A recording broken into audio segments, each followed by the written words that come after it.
civil war has torn the world's youngest country apart.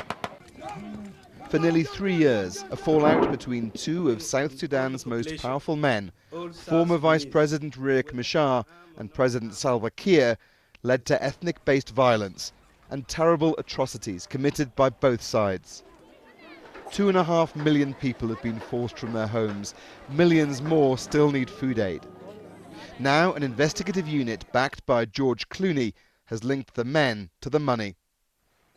This war is about rival factions of a kleptocratic network trying to gain control over the state.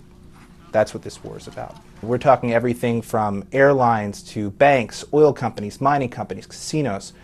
It seems that a very small number of people control a large swath of South Sudan's economy. And many of these people are also the people that are in power. The report alleges dodgy business deals and nepotism. President Salva Kiir's wife and at least 7 of his children are linked to a whole range of businesses. It says his 12-year-old son had a 25% share in a holding company, and it claims his brother-in-law's company supplied fuel to the military while he was a senior officer.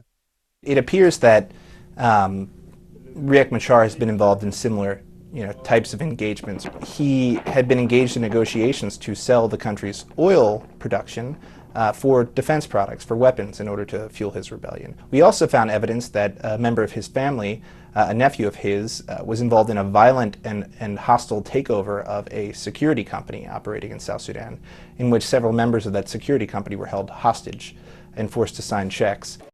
The report says that top politicians and generals in South Sudan, despite their low salaries, have luxury villas in Uganda, Ethiopia and Australia, and that here in Nairobi, both Salva Kiir and Riek Machar have homes in the same upscale neighbourhood. Diplomacy in this particular instance. George Clooney and John Prendergast, a human rights activist, have taken a practical interest in Sudan and South Sudan for many years. Their report says the Sentry endeavoured to contact every individual and entity, and in most cases they did not respond. A larger peacekeeping force is due to help bring a peace deal back on track, but there's little confidence the crisis affecting so many millions of people will be resolved anytime soon. Alistair Leithhead, BBC News, Nairobi.